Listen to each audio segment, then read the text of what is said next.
In this episode, we look at the theory and practice of playing Mercy successfully. We first go through her kit and stats, and then we have an in-depth look at how to actually play.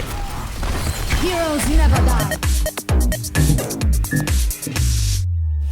Mercy is the second fastest single-target healer in Overwatch. She is surpassed only by Ana, and only if she consistently hits her target. Let's first go over Mercy's kit and stats. Her staff grants a consistent 60 HP per second heal to the target it is attached to. The connection will break if your target is out of your line of sight for more than 3 seconds. It takes 8 seconds to bring a Reinhardt back to full health from the brink of death, or 8 seconds for a Winston, or 10 seconds for a Roadhog. When damage boosting, she grants a 30% buff to that player's damage. That brings a fully charged Widowmaker headshot up to over 300 damage. How barbaric. Her pistol has 20 rounds and fires 5 shots per second, all of which do 20 damage, The prognosis is not good. or 40 with a headshot, bringing her damage up to between 100 and 200 per second, depending on your aim. Self-medicating. Mercy has the ability to fly to an ally which are within 30 meters of her and also in her line of sight using Guardian Angel. She can also slow down her descent from heights using Angelic Descent, which is great for a Pharah Mercy combo. Her ultimate ability will resurrect all dead teammates within 15 meters of her who have recently died. The skull icon on your screen shows you how much time you have to resurrect them. Heroes never die. I'll send you my consultation fee. I recommend you start playing Mercy in the options menu. Select the Controls tab, and then from this drop-down menu, scroll down to Mercy to get to her hero-specific options. I recommend here you turn Toggle Beam Connection to On. This means that you won't have to hold down the button to keep the beam on, which requires less finger muscles and less concentration. It also leaves less room for human error. I also recommend you turn Guardian Angel Prefers Beam Target to Off, as this will sometimes cause you to fly in the wrong direction or even backwards as you're attempting to escape danger. Toggle Guardian Angel, I feel, is a matter of preference, but if it is set to off, you need to keep pressing the button in order to fly. But if it is set to on, you have to press the button again in order to drop down in mid-flight. When playing Mercy, there are 2 main principles you should keep in mind to help you make gameplay decisions. 1. Do not let your teammates die. Consider every death your personal failure. And second, under any circumstance, do not die. Piece of cake. What the first principle means in practice is to always keep track of your teammates' health and make sure to heal the person who needs it the most. Don't be afraid to switch targets rapidly, and always be aware at who's taking fire. If possible, don't wait for your teammates to come to you, be proactive. It also means that you should always by default be healing someone rather than damage boosting them. This is because as long as the player is alive, they can help your team win, and as soon as they die, they're useless. Try to concentrate on preventing death rather than preventing damage. Heroes never die. The second principle is the exact same philosophy but applied to yourself. As soon as you die, you're useless. You can't heal your team or resurrect them if you're dead. This is exactly the reason why Mercy is always the priority target of any enemy player, as Mercy's resurrect can completely undo a successful attack or defense. Heroes never die. For Christ. In an intense situation, the rule of thumb is heal the person who is closest to death, as we discussed earlier. If possible, stay near a group of players so you can keep many players from dying instead of just one. You're also safer in case flankers get behind you.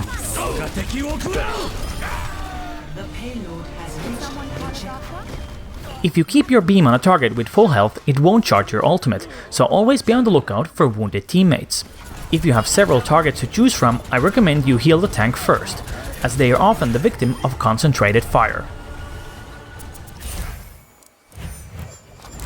If your target is not at full health, you should always heal them up to full health before boosting. While damage boosting, if your teammate starts taking damage, quickly switch back to heal, as it is nearly always more important to heal than to buff.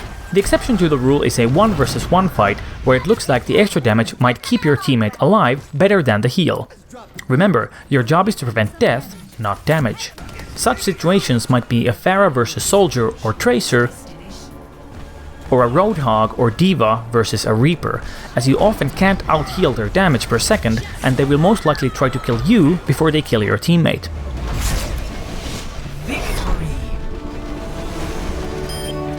Almost any ultimate is better with a little bit of mercy in it. You can check your team screen to see which players have their ultimates and accompany them to the attack. It's risky to follow a teammate into an open attack, but it often yields great rewards.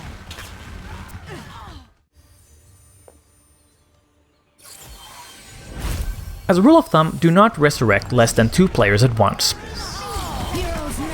I personally often break this rule if the situation is calm and we're not close to the end of the match, just because I want to be a nice guy. If you're defending an objective and resurrect a single target, you're taking the risk that they might soon after kill 2 or more of your teammates and you're powerless to do anything about it.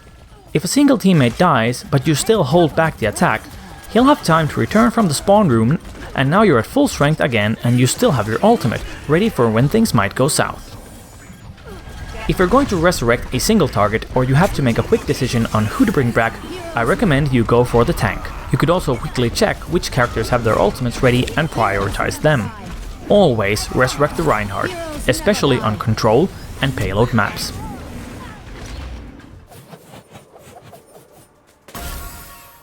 When defending an objective or trying to breach a choke point, do not follow reckless players or flankers into harm's way. It is not your responsibility to save someone who made a bad call. It's their responsibility to fall back if they want to be healed. The exception to this is when someone is using their ultimate and the risk is worth taking. Try to stay behind the payload, Reinhardt's shield, or behind a corner out of sight. Enemy Widowmakers and Hanzos will neglect other targets in order to kill you. Other players will use their ultimates or forget about personal safety just to kill the Mercy. If you have to cross an opening or go through a line of fire to heal or resurrect someone, try to use Guardian Angel to avoid being shot. However, even this doesn't make you safe. When using your beam on a sniper, be aware that you are making them easier to spot and thus putting them at risk.